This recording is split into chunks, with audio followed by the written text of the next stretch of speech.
Hello दोस्तों, ज्ञान academy की वीकली करंट अफेयर्स की सीरीज में आप सभी का स्वागत है। तो आज के इस वीडियो में हम इस हफ्ते के जितने भी इंपॉर्टेंट करंट अफेयर्स हैं उन सभी को डिस्कस करते हुए चलेंगे और साथ ही साथ उनसे रिलेटेड वो सभी फैक्ट्स कवर करते हुए चलेंगे जिससे कि आप अपनी एग्जाम की तैयारियों को और भी बेहतर तरीके से कर पाएँ। तो चलिए शुरू करते हैं पहले क्वेश्चन से। किस प्रदेश की विधानसभा ने खुद को छठी अनुसूची के अधीन लाने के लिए संबंधित प्रस्ताव को पारित किया है? तो कौन सा राज्य है जिसकी विधानसभा ने खुद को छठी अनुसूची में लाने के लिए जो प्रस्ताव है वो पारित किया है? ऑप्शन है अरुणाचल प्रदेश, नागालैंड, सिक्किम या फिर मणिपुर। तो सही आंसर होगा इसका अरुणाचल प्रदेश। तो जो अरुणाचल प्रदेश की विधानसभा है उसने संविधान की छठी सूची के अंतर्गत लाने के लिए अपने आप को उस विधानसभा में प्रस्ताव को पारित किया है। अब छठी अनुसूची की बात कर लेते हैं कि अनुसूची आखिर है क्या। तो दोस्तों जैसा कि आप सब जानते हैं जो हमारा संविधान है उसमें 12 अनुसूचियाँ हैं। कितनी अनुसूचियाँ हैं? 12। शुरुआत में इसमें कितनी अनुसूचियाँ थी? 8 अनुसूचियाँ थी, जिसमें से जो छठी अनुसूची है ये असम, मेघालय, मिजोरम और त्रिपुरा इनके आदिवासी क्षेत्रों के लिए अलग व्यवस्था करती है। इसके अलावा आर्टिकल 244A और 22वें संविधान संशोधन अधिनियम 1969 के अंतर्गत असम राज्य से ही मेघालय राज्य को अलग किया गया था इसी अनुसूची के अंतर्गत। अब बात कर लेते हैं अरुणाचल प्रदेश के बारे में कि अरुणाचल प्रदेश की और क्या क्या फैक्ट हैं जो आपके एग्जाम के पॉइंट ऑफ व्यू से काफ़ी इंपॉर्टेंट रहने वाले हैं। जिसमें से अरुणाचल प्रदेश को कई नामों से जाना जाता है, जैसे कि भोर के पहाड़ों की भूमि से बोला जाता है, भारत के ऑर्किड राज्य के रूप में से जाना जाता है, वनस्पति वैज्ञानिकों के लिए स्वर्ग के रूप में से जाना जाता है। तो ये कई नाम हैं जिनसे इसको पुकारा जाता है। इसके अलावा मुख्यमंत्री हैं यहाँ के पेमा खांडू, कैपिटल है ईटानगर और गवर्नर है यहाँ के BD मिश्रा जी। साथ ही साथ आपको ये जानकारी भी होनी चाहिए कि जो अरुणाचल प्रदेश है, जितने भी नॉर्थ ईस्ट की स्टेट हैं जिनको कि 7 सिस्टर बोला जाता है, इन सभी 7 सिस्टर्स में सबसे बड़ा स्टेट है अरुणाचल प्रदेश। अब चूँकि ये सीमांत राज्य है तो इसकी अंतर्राष्ट्रीय सीमा भी लगती हैं। कितने देशों के साथ लगती हैं आप मुझे कमेंट करके बताइए कि कितने देश अरुणाचल प्रदेश के साथ सीमा बनाते हैं।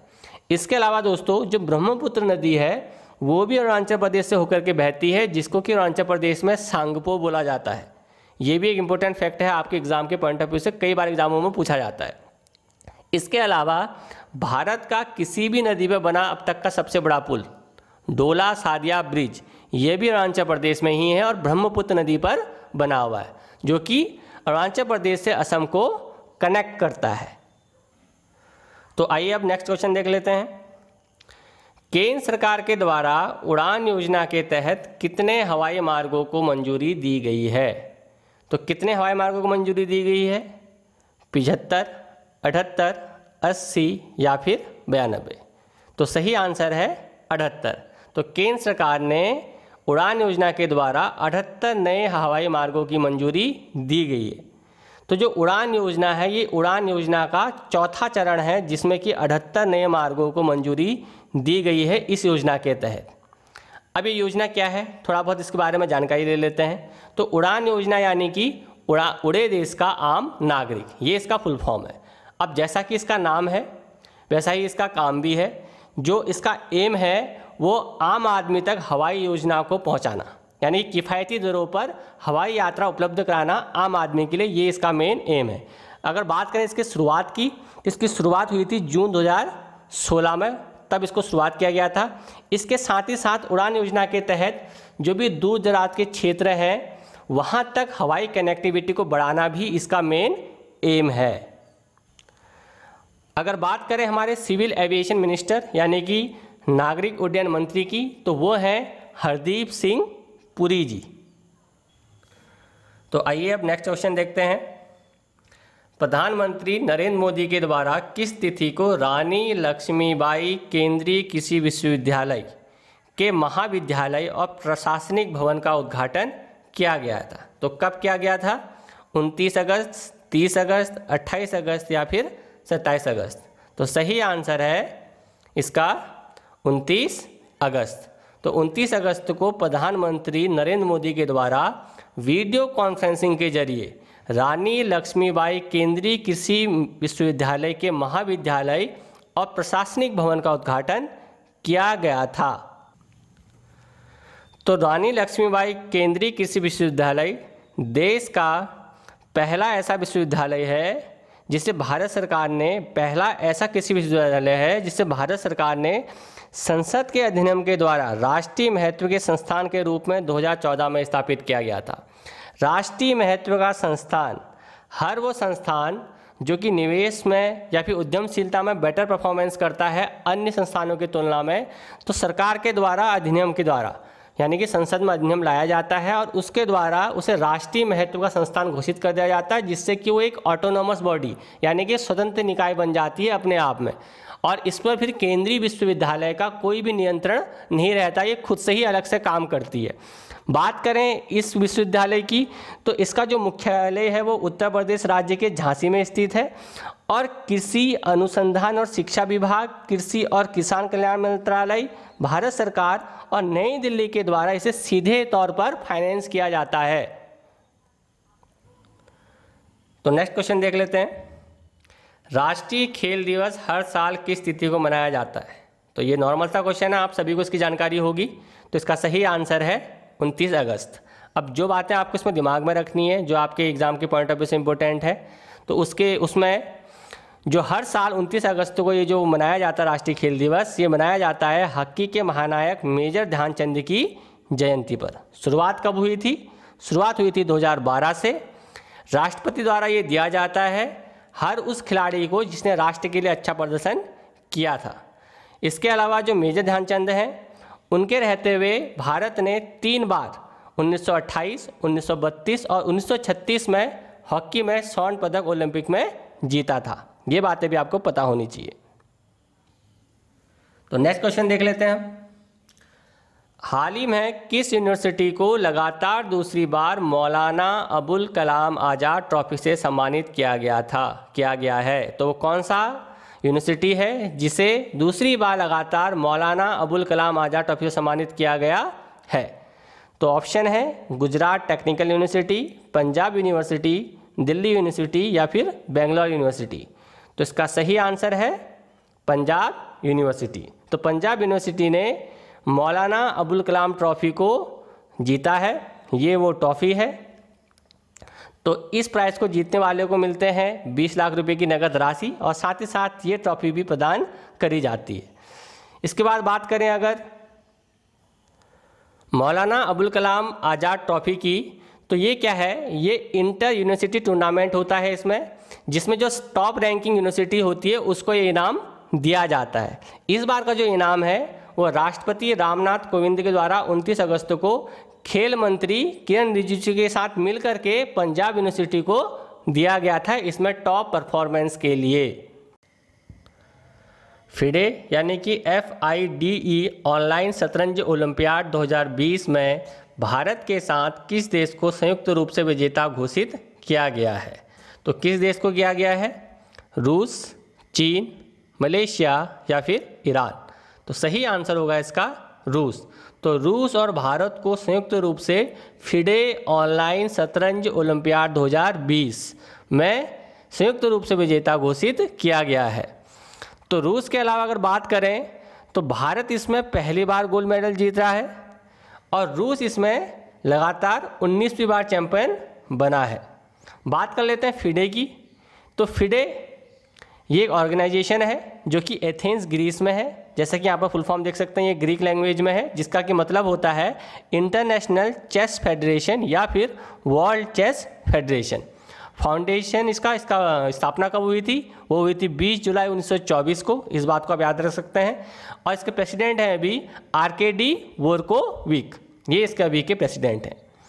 तो भारत ने इसमें रूस के साथ संयुक्त रूप से विजेता इसमें भारत को घोषित किया गया है। किसमें? फिडे में।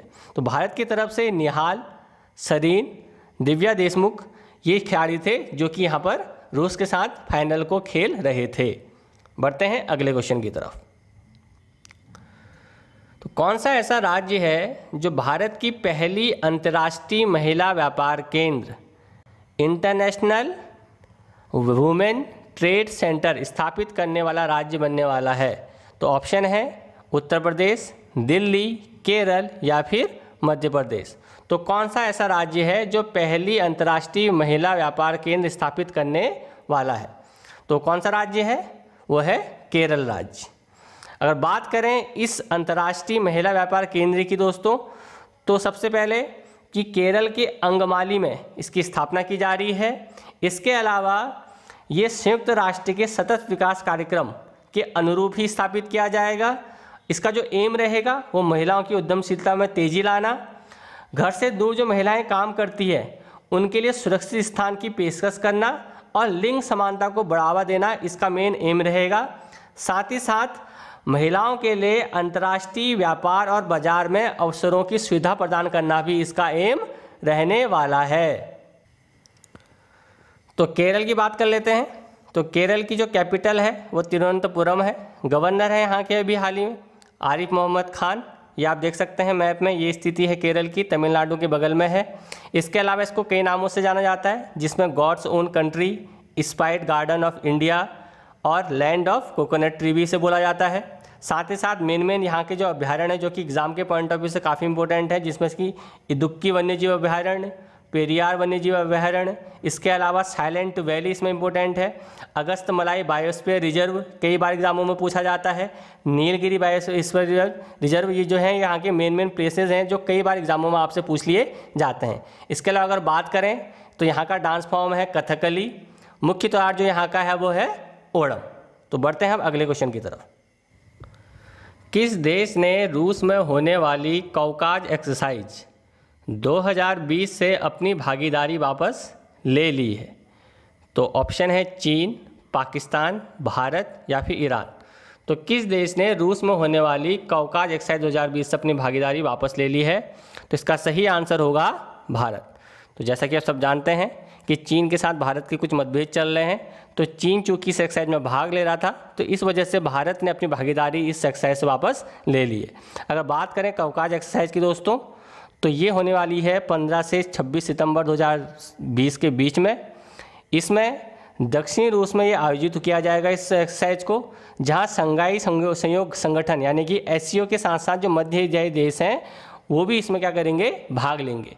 बात करें कॉकाज एक्सरसाइज की, तो रूस की एक ये एनुअल एक्सरसाइज है जो कि वो हर साल इसको कराता रहता है।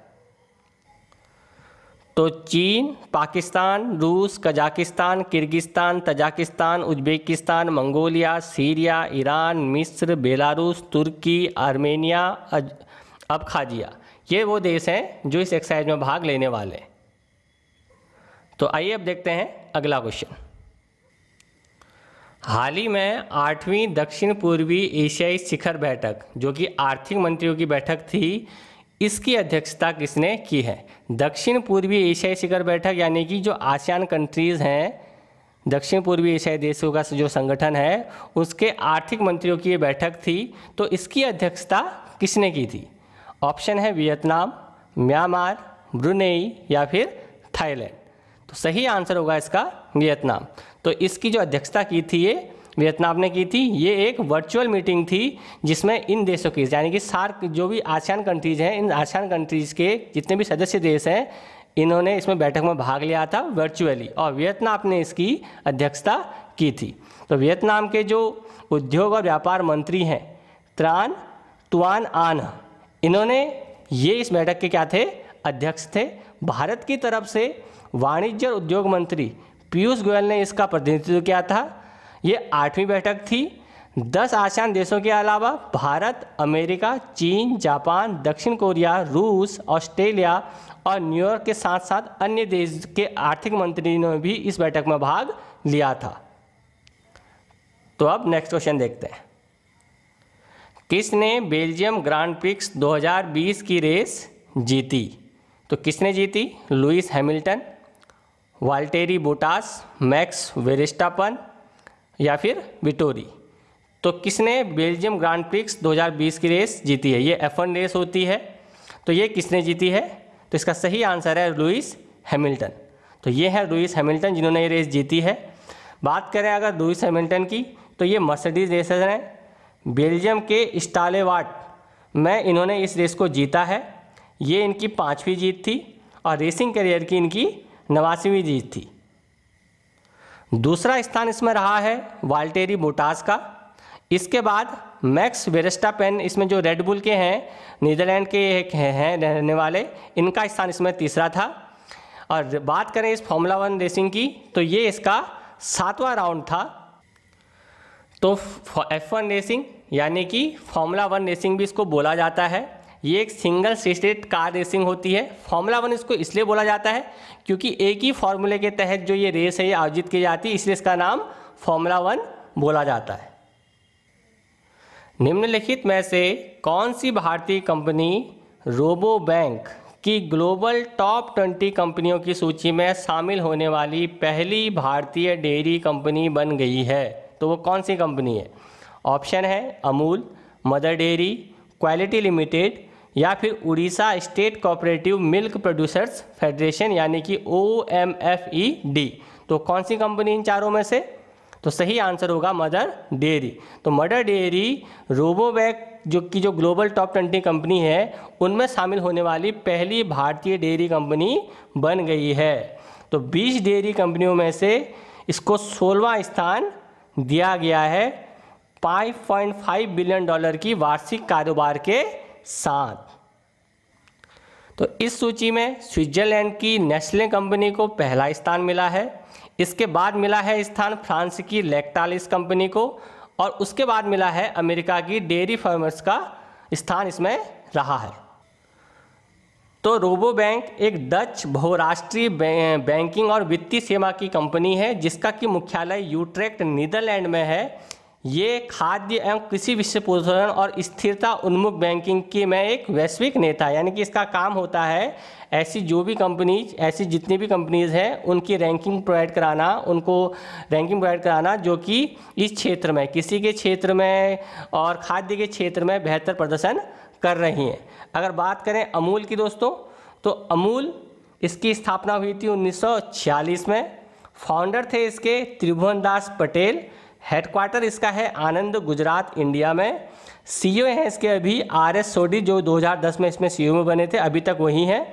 ये एक सहकारी, भारतीय डेयरी एक सहकारी समिति है जिसमें आज गुजरात के जो 36 लाख दूध उत्पादक हैं इनका ये क्या करते हैं, इनको ये ओन करती है, इनका इसके पास स्वामित्व है। तो बढ़ते हैं अगले क्वेश्चन की तरफ। कौन सा राज्य पहली बार सी प्लेन सेवाओं की शुरुआत 31 अक्टूबर 2020 से करेगा? तो ऑप्शन है गुजरात, महाराष्ट्र, तमिलनाडु या फिर आंध्र प्रदेश। तो सही आंसर होगा गुजरात। तो गुजरात पहली बार 31 अक्टूबर 2020 से सी प्लेन सेवाओं की शुरुआत करने जा रहा है। तो 31 अक्टूबर 2020 यानी कि जिस दिन सरदार वल्लभ भाई पटेल की जयंती होती है उस दिन गुजरात इस सेवा की शुरुआत करेगा। ये क्या करेगी? तो ये अहमदाबाद में साबरमती रिवर फ्रंट से गुजरात के केवड़िया में स्टैच्यू ऑफ यूनिटी तक जो सस्ती हवाई सेवा है उसको प्रदान करेगी। स्पाइस जेट एयरलाइन के द्वारा इसका संचालन किया जाएगा। तो इस सेवा के लिए गुजरात सरकार ने नागरिक उड्डयन मंत्रालय और भारतीय विमानपत्तन प्राधिकरण के साथ त्रिपक्षीय समझौते पर क्या किए हैं, इसमें हस्ताक्षर किए हैं इस योजना के लिए। अगर बात करें गुजरात की दोस्तों, तो गुजरात की राजधानी है गांधीनगर। गवर्नर यहाँ के हैं आचार्य देवव्रत, CM है विजय रूपानी। बात करें यहाँ पर, अगर बात करें तो स्टैच्यू ऑफ यूनिटी, इसके बारे में आप सभी जानते हैं। 31 अक्टूबर 2013 में इसकी शुरुआत हुई थी इसके बनने की। हाइट है इसकी 182 मीटर, अब तक की सबसे ऊंची मूर्ति है पूरे विश्व की। आर्किटेक्ट जो हैं इसके हैं राम V सुतर। इसके अलावा प्रसिद्ध गिर राष्ट्रीय उद्यान जो कि एशियाई शेरों के लिए जाना जाता है वो भी गुजरात में है, और प्रसिद्ध सोमनाथ मंदिर वो भी गुजरात में। तो अब बढ़ते हैं अगले क्वेश्चन की तरफ। दुबई प्राधिकरण कमोडिटीज़ ट्रेड एंड एंटरप्राइजेज और दुबई मल्टी कमोडिटीज़ सेंटर ने भारत के लाखों ग्रामीण किसानों और UAE के खाद्य उद्योग के बीच समन्वय के लिए कौन सा ऑनलाइन प्लेटफॉर्म लॉन्च किया है? ऑप्शन है एग्रीटा e market, e green market, agri green market या फिर नन ऑफ दी, जिनमें से कोई नहीं। तो इसका सही आंसर है एग्रीटा ई मार्केट। तो दुबई ने भारतीय किसानों को यूएई के खाद्य उद्योग से जोड़ने के लिए एक ऑनलाइन प्लेटफॉर्म लॉन्च किया है, एग्रीटा ई मार्केट। तो एग्रीटा ई मार्केट एक ऐसा प्लेटफॉर्म होगा जो कि भारतीय किसानों को यूएई में शीर्ष खाद्य उद्योग से सीधे क्या कर देगा, कनेक्ट कर देगा। अब बात करें अगर यूएई की यानी सऊदी अरब की, तो सऊदी अरब यूएई का ही एक पार्ट है। यूएई संयुक्त अरब अमीरात, जिसकी कैपिटल है अबू धाबी। प्रेसिडेंट है यहाँ के खलीफा बिन जायद अल नायान। प्राइम मिनिस्टर है मोहम्मद बिन राशिद अल मखतूम। पॉपुलेशन है 9.771 मिलियन। जीडीपी है $421 बिलियन अमेरिकन। और ऑफिशियल लैंग्वेज है यहाँ की अरेबिक। तो अब नेक्स्ट क्वेश्चन देख लेते हैं। रक्षा मंत्रालय ने भारतीय सेना को 6 पिनाका रेजिमेंट की आपूर्ति के लिए किन भारतीय कंपनियों के साथ 2580 करोड़ रुपये के अनुबंध पर हस्ताक्षर किए हैं? तो कौन कौन सी कंपनियां हैं? ऑप्शन है अर्थ मूवर्स लिमिटेड यानी कि BEML, Tata power company limited यानी कि TPCL, लार्सन एंड ट्रूबो यानी कि LNT, या फिर ये सभी। तो इसका सही आंसर होगा ये सभी, यानी कि इन तीनों ही कंपनियों के साथ रक्षा मंत्रालय ने अनुबंध पर हस्ताक्षर किए हैं। तो जैसा कि आप सब जानते हैं दोस्तों, हाल ही में जो भारत सरकार है उसने 101 से भी ज़्यादा जो वेपन सिस्टम थे जो कि भारत खरीदता था दूसरे देशों से, उन पर अब रोक लगा दी है और बात ये की जा रही है कि अब इनका निर्माण देश में ही किया जाएगा। तो इसी के तहत ये जो 2580 करोड़ रुपए का अनुबंध है वो इन 3 कंपनियों के साथ किया गया है। इसमें 114 launcher automated gun aiming position system और 45 कमांड पोस्ट और 330 वाहन इसमें क्या है, शामिल किए गए हैं। तो ये किसके द्वारा विकसित किया जाएगा? तो इस DRDO के द्वारा विकसित किया गया है। जो भी रॉकेट सिस्टम है, पिनाका एक लॉन्चर रॉकेट सिस्टम है जिसके द्वारा रॉकेट लॉन्च किया जाता है। इसके अलावा मंत्रालय के द्वारा ये बात कही गई है कि जो वेपन बनेंगे वो उसमें 70% जो होगा वो स्वदेशी सामग्री का यूज किया जाएगा। तो अब अगला क्वेश्चन देख लेते हैं। तो भारतीय रेलवे सौर ऊर्जा लक्ष्यों में 100% सेल्फ सस्टेनेबिलिटी को प्राप्त करने के लिए कितने अधिक स्टेशनों का सौंदर्यीकरण करेगी? तो ऑप्शन है मोर देन 960 यानी कि 960 से ज़्यादा, मोर देन 700, मोर देन 560 या फिर मोर देन 900। तो इसका सही आंसर होगा 960, यानी कि 9 से 60 से ज़्यादा जो भारतीय रेलवे है वो अपने स्टेशनों को सौर्यीकरण के प्रयास करेगी। इनमें 100% सौर्यीकरण यानी कि जो सोलर सिस्टम होता है उसका उपयोग किया जाएगा। तो इसके लिए जो 2030 तक भारतीय रेलवे है वो अपनी खाली भूमि का उपयोग करके इसमें 20 गीगावाट क्षमता के सौर संयंत्र लगाने की इसमें योजना रेलवे के द्वारा बनाई गई है।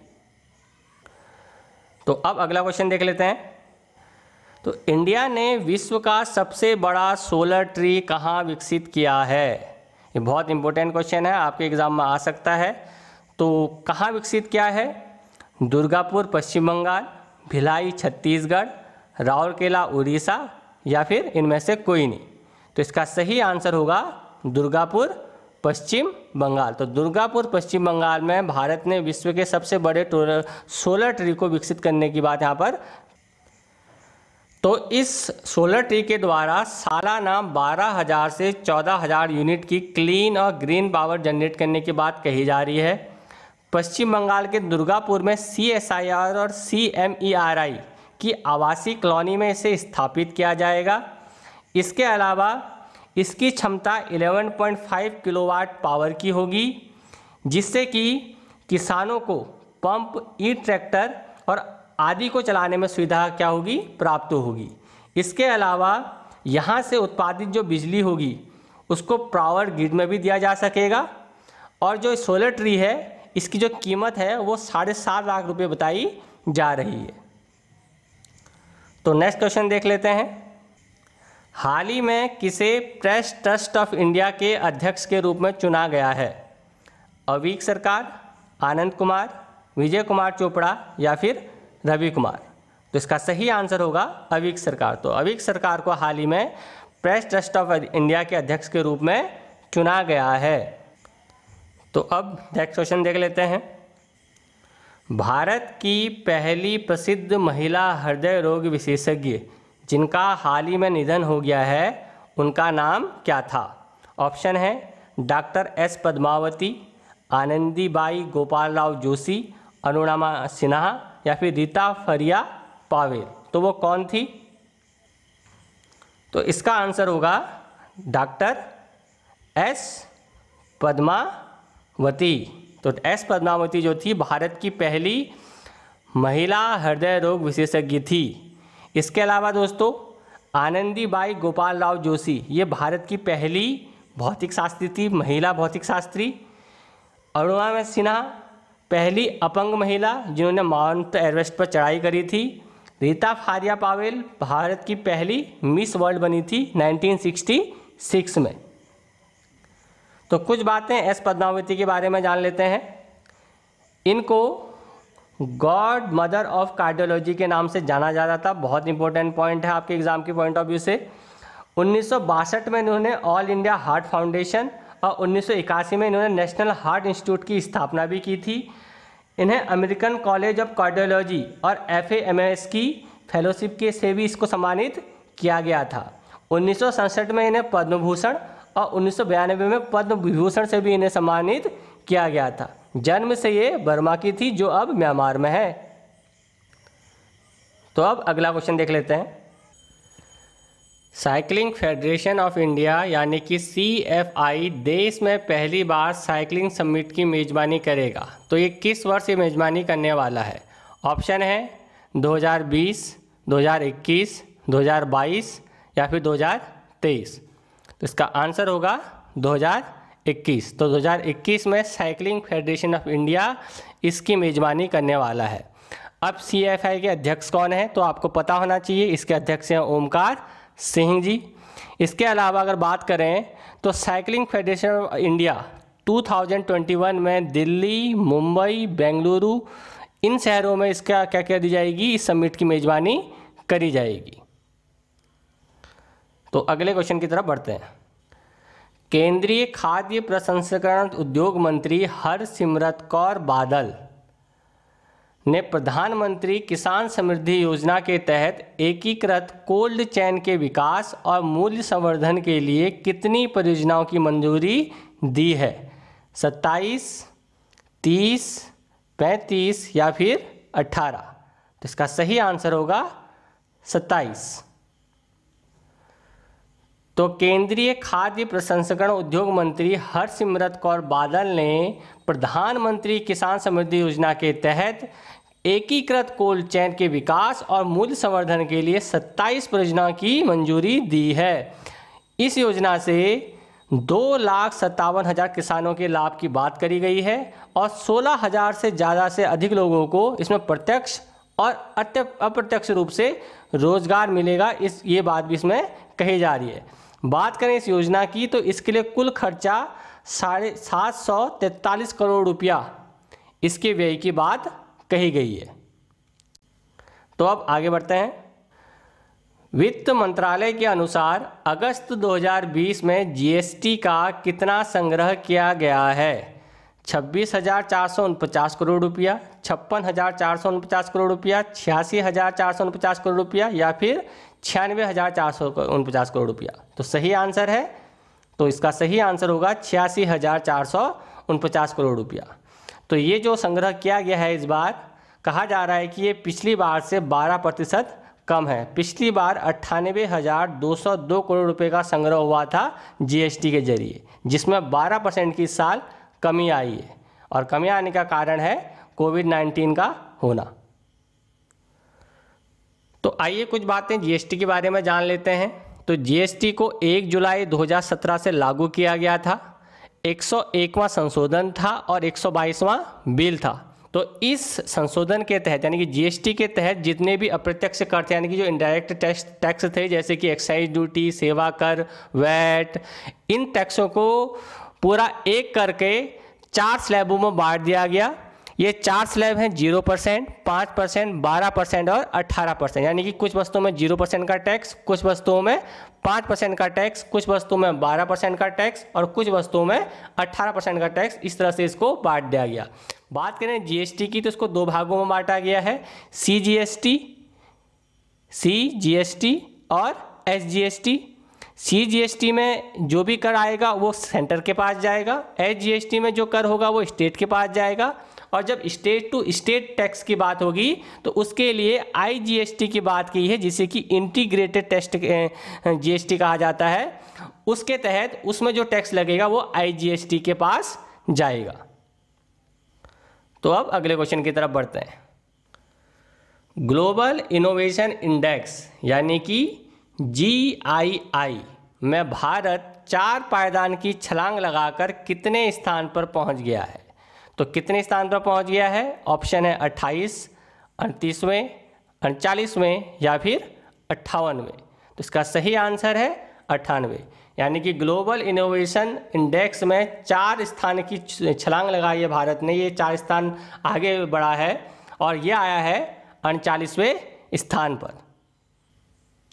तो अगर बात करें 2019 की तो 2019 में भारत का स्थान था 52वां, 2015 में इसका स्थान था 81वां। तो 2015 से अब तक ये 39वें स्थान पर पहुंच चुका है, यानी कि यहाँ पर भारत काफ़ी अच्छा करता हुआ दिख रहा है। अगर बात करें ग्लोबल इंडेक्स की तो संयुक्त राष्ट्र विश्व बौद्धिक संपदा संगठन यानी कि WIPO और कार्नेल विश्वविद्यालय और इन सीट के द्वारा यह प्रकाशित किया जाता है संयुक्त रूप से। इस बार का जो ग्लोबल इंडेक्स निकला है इसमें 131 देश शामिल किए गए हैं, जो करीबन दुनिया की 83.5% आबादी को रिप्रेजेंट करते हैं और 97.4% GDP का प्रतिनिधित्व भी करते हैं। बात करें सूचकांक में टॉप रैंक की तो सबसे पहले इसमें स्विट्जरलैंड को टॉप स्थान मिला है, स्वीडन को उसके बाद इसमें दूसरा स्थान मिला है और इसके बाद फिर इसमें अमेरिका है। इसकी थीम की बात करते हैं तो इस साल की इसकी थीम है कौन करेगा फाइनेंस इनोवेशन। तो नेक्स्ट क्वेश्चन देखते हैं।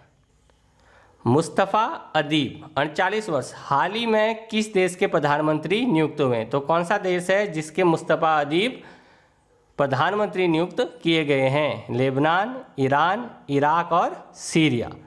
तो इसका सही आंसर है लेबनान। तो मुस्तफ़ा अदीब को हाल ही में लेबनान का नया प्रधानमंत्री नियुक्त किया गया है।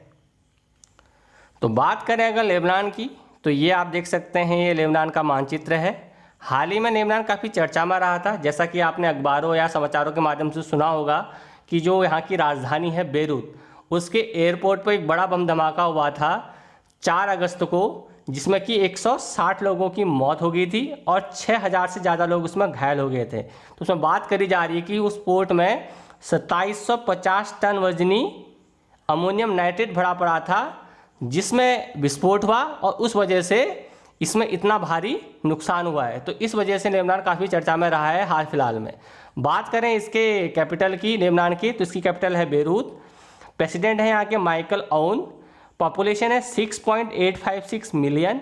GDP है 53.37 बिलियन अमेरिकन डॉलर और ऑफिशियल लैंग्वेज है अरबिक। तो अब अगला क्वेश्चन देख लेते हैं।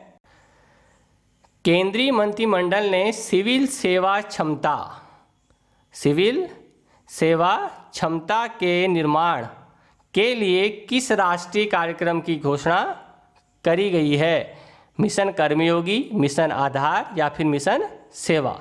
तो सही आंसर होगा मिशन कर्मयोगी। तो केंद्रीय मंत्रिमंडल ने सिविल सेवा क्षमता निर्माण के लिए मिशन कर्मयोगी राष्ट्रीय कार्यक्रम की घोषणा करी है। तो बात करें मिशन कर्मयोगी की तो ये एक राष्ट्रीय कार्यक्रम है जिसके के अंतर्गत जो सिविल सेवक हैं उनकी क्षमताओं के निर्माण पर ध्यान केंद्रित करने की बात कही गई है। साथ ही साथ उनके कौशल और ज्ञान को बढ़ाने की बात भी इसके द्वारा करी जा रही है। तो अब अगला क्वेश्चन देख लेते हैं। Bureau of civil aviation security यानी कि BCAS के महानिदेशक के रूप में नियुक्त होने वाली पहली महिला कौन बनी है? तो वो महिला कौन है? उषा पांडे, लतिका कुमारी, मेधा नयाल या फिर इनमें से कोई नहीं। तो सही आंसर होगा उषा पांडे। तो Usha Pandey bureau of civil aviation security यानी कि BCAS के महानिदेशक के रूप में नियुक्त होने वाली पहली महिला बनी है। तो ये राकेश अस्थाना की जगह लेंगी BCAS में, जिनको कि अभी BSF का महानिदेशक नियुक्त कर दिया गया है। तो अब देखते हैं अगला क्वेश्चन। किस राज्य सरकार ने लगातार बिजली चोरी के मामलों की समस्या के समाधान के लिए प्रत्येक जिले में विशेष बिजली विरोधी चोरी पुलिस स्टेशन स्थापित करने की बात कही है? तो कौन सा राज्य है? ऑप्शन है उत्तर प्रदेश, मध्य प्रदेश, हरियाणा या फिर उत्तराखंड। तो सही आंसर होगा उत्तर प्रदेश। तो उत्तर प्रदेश की सरकार ने लगातार बिजली चोरी को रोकने के लिए, उस समस्या का समाधान के लिए बिजली विरोधी चोरी पुलिस स्टेशन की स्थापना की घोषणा करी है।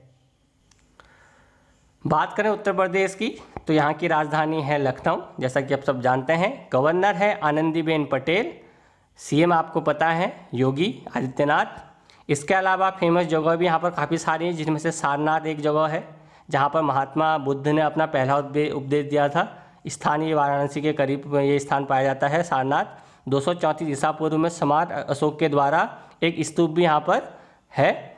उत्तर प्रदेश सबसे ज़्यादा पड़ोसी राज्यों के साथ सीमा बांधने वाला राज्य भी है, साथ ही साथ सबसे ज़्यादा जनसंख्या वाला राज्य भी है। तो बढ़ते हैं अगले क्वेश्चन की तरफ। भारत ने भारतीय वस्त्रों और कपड़ों की गुणवत्ता और परीक्षण में सुधार के लिए किस देश के साथ समझौता ज्ञापन यानी कि MOU यानी कि मेमोरेंडम ऑफ अंडरस्टैंडिंग जिसको बोला जाता है, उसको मंजूरी दी है? तो वो कौन सा देश है? अमेरिका, जापान, ऑस्ट्रेलिया या फिर बांग्लादेश। तो इसका सही आंसर होगा जापान। तो भारत ने जापान के साथ भारतीय वस्त्रों और कपड़ों की गुणवत्ता और परीक्षण में सुधार के लिए समझौता ज्ञापन के MOU पर क्या कर दिया है? साइन कर दिया है। बात करें जापान की, तो ये एक द्वीपीय देश है, कई सारे द्वीपों से मिलकर के ये देश बना हुआ है। यहाँ की जो राजधानी है टोक्यो, वो इस जापान के सबसे बड़े आइसलैंड होन्शु द्वीप में है। इसके अलावा जापान की राजधानी टोक्यो ही है। साथ ही साथ आपको पता होना चाहिए कि Japan, Bharat, India, Japan, Australia और US ये चारों मिलकर के इन्होंने एक क्वाड संगठन बनाया हुआ है चीन को रोकने के लिए। साथ ही साथ यहाँ की करेंसी है ये। तो अब बढ़ते हैं आगे। तो केंद्रीय मंत्रिमंडल ने भूविज्ञान और खनिज संसाधनों के क्षेत्र में भारत और किस देश के सहयोग को मंजूरी दी है? तो किस देश को मंजूरी दी है? नेपाल, चीन, रूस या फिर फिनलैंड। तो इसका सही आंसर होगा फिनलैंड। तो भारत ने फिनलैंड के साथ मिलकर के भूविज्ञान और खनिज संसाधनों के क्षेत्र में सहयोग को मंजूरी दी है। तो बात करें अगर फिनलैंड की, तो ये एक यूरोपीय कंट्री है। कैपिटल यहाँ की हेल्सिंकी, प्रेसिडेंट है साउली निनिस्टो, प्राइम मिनिस्टर है साना मारिन, पॉपुलेशन है यहाँ की 5.520 मिलियन, GDP है 268 यानी कि $268.8 बिलियन अमेरिकन। ऑफिशियल लैंग्वेज है फिनिश या फिर स्वीडिश। फिनलैंड को हाल ही में अभी दुनिया का सबसे नंबर 1 खुशहाल देश भी घोषित किया गया है। तो बढ़ते हैं अब अगले क्वेश्चन की तरफ। तो हाल ही में किसे पंजाब एंड सिंध बैंक के प्रबंध निदेशक और CEO के रूप में नियुक्त किया गया है? तो कौन है? S कृष्णन, हरिशंकर, D उदयनारायण या फिर इनमें से कोई नहीं। तो सही आंसर होगा इसका S कृष्णन। तो S कृष्णन ने को अभी हाल ही में पंजाब एंड सिंध बैंक के प्रबंध निदेशक और CEO के रूप में नियुक्त किया गया है। तो S कृष्णन इससे पहले केनरा बैंक के कार्यकारी अध्यक्ष थे। वो किसका स्थान लेंगे? वो स्थान लेंगे S हरिशंकर का। इसके अलावा अगर बात करें पंजाब एंड सिंध बैंक की, तो 24 जनवरी 1908 में इसकी स्थापना हुई थी। मुख्यालय इसका दिल्ली में है। टैगलाइन है इस बैंक की, जहां सेवा जीवन का एक तरीका है, यानी कि where service is a way of life. अब बढ़ते हैं अगले क्वेश्चन की। हाल ही में किस भारतीय ग्रैंड मास्टर ने प्रतिष्ठित वार्षिक विश्व ओपन ऑनलाइन शतरंज टूर्नामेंट जीता है? तो किसने जीता है? ऑप्शन है आनंद विश्वनाथन, P इनियन, हरि कृष्ण या फिर संतोष गुजराती। तो इसका सही आंसर होगा पी इंडियन। तो पी इंडियन ने प्रतिष्ठित वार्षिक विश्व ओपन ऑनलाइन शतरंज टूर्नामेंट जीता है। तो बात करें अगर इस टूर्नामेंट की, तो ये उस टूर्नामेंट का 39वां संस्करण था। 7 से 9 अगस्त के बीच में इसे आयोजित किया गया था। 16 देशों के कुल 120 खिलाड़ियों ने इसमें भाग लिया था, जिसमें कि 30 से अधिक क्या थे, ग्रैंड मास्टर्स थे। बात करें ईयान की, पी ईयान की, जिन्होंने खिताब जीता है, तो इससे पहले वो इसमें दुनिया के नंबर 2 जो ग्रैंड मास्टर हैं फैबियानो कारुआना, उनको ये हरा चुके हैं। अगर बात करें ग्रैंड मास्टर की, तो ग्रैंड मास्टर की एक उपाधि है जो कि फिडे, जैसा कि मैंने पीछे आपको एक स्लाइड में बताया था, फिडे जो है एक अंतर्राष्ट्रीय संगठन है, किसके लिए, चेस के लिए। तो इसके द्वारा ये दिया जाने वाली महत्तम उपाधि यानी कि सर्वोच्च सम्मान है, जिसको ये सम्मान दिया जाता है, उसके आगे फिर ग्रैंड मास्टर नाम जुड़ जाता है। तो बढ़ते हैं अगले क्वेश्चन की तरफ। तो अगला क्वेश्चन है, केंद्रीय मंत्रिमंडल द्वारा किसे रेलवे बोर्ड का नया सीईओ नियुक्त करने की मंजूरी दे दी गई है? तो किसे दे दी गई है? वीके यादव, श्री पंकज कुमार, विशाल सिक्का या फिर सचिन बंसल। तो वो कौन है? इसका सही आंसर होगा वीके कुमार। तो यहाँ पर बात करें विशाल सिक्का की, तो विशाल सिक्का हैं इन्फोसिस के सीईओ। श्री पंकज कुमार हैं, इसमें UIDAI, यह आपने नाम सुना होगा, जो आधार कार्ड बनाती है वो अथॉरिटी है UIDAI, तो इसके सीईओ हैं श्री पंकज कुमार। और सचिन बंसल हैं फ्लिपकार्ट के सीईओ। तो ये बातें भी आपको याद होनी चाहिए, एग्जाम के पॉइंट ऑफ व्यू से काफ़ी बार एग्जाम में पूछा जाता है। तो बढ़ते हैं अब अगले क्वेश्चन की तरफ। एक भारत श्रेष्ठ भारत के तहत किन 2 राज्यों को साथ जोड़ा गया है? तो किन 2 राज्यों को एक भारत श्रेष्ठ भारत के तहत जोड़ा गया है? कौन कौन से वो राज्य हैं? ऑप्शन है गोवा झारखंड, झारखंड मध्य प्रदेश, गोवा महाराष्ट्र या फिर महाराष्ट्र गुजरात। तो इसका सही आंसर होगा गोवा झारखंड। तो अगर बात करें एक भारत श्रेष्ठ भारत की, तो ये एक ऐसी योजना है जिसे प्रधानमंत्री ने 2015 में सरदार वल्लभ भाई पटेल की 140वीं जयंती पर घोषणा की थी। इस योजना का जो मेन एम है वो 2 राज्यों को करीब लाना, उनके बीच में जो भी सांस्कृतिक आदान प्रदान है उसको बढ़ावा देना है। इस कार्यक्रम के लिए मानव संसाधन विकास मंत्रालय को नोडल मंत्रालय बनाया गया है, यानी कि एक ऐसा मंत्रालय जो पर्टिकुलर मंत्रालय इसकी क्या करेगा, इस मिशन की देखरेख करेगा। Times Higher Education THE world university ranking 2021 में इंडिया का कौन सा संस्थान देश में शीर्ष पर है? तो कौन सा संस्थान है? IISc यानी कि Indian Institute of Science Bangalore, IIT Ropar, Indraprastha Institute of Information Technology Delhi या फिर द महात्मा गांधी यूनिवर्सिटी दिल्ली। तो इसका सही आंसर होगा IISc यानी कि Indian Institute of Science Bangalore. तो Indian Institute of Science Bangalore ने वर्ल्ड यूनिवर्सिटी रैंकिंग 2021 में भारत में सभी यूनिवर्सिटी में शीर्ष स्थान प्राप्त किया है। तो भारत से 63 यूनिवर्सिटीज़ को इस रैंकिंग के लिए चुना गया था। तो टॉप 300 में केवल भारत की एक ही यूनिवर्सिटी आई, वो है Indian Institute of science IISc Bangalore. इसके अलावा इस यूनिवर्सिटी रैंकिंग में जो टॉप रही है वो है इंग्लैंड की ऑक्सफोर्ड यूनिवर्सिटी। तो ये था दोस्तों आज का वीडियो, जिसमें हमने इस हफ्ते की सभी इंपॉर्टेंट करंट अफेयर डिस्कस किए थे। आपको ये वीडियो कैसा लगा हमें ज़रूर बताइए, और इसी तरह के और भी वीडियो हम आपके लिए लेके आते रहें। तो इसके लिए ज़रूरी है कि आप हमारे चैनल को सब्सक्राइब कीजिए, इस वीडियो को लाइक कीजिए, जितना हो सके उतना शेयर कीजिए।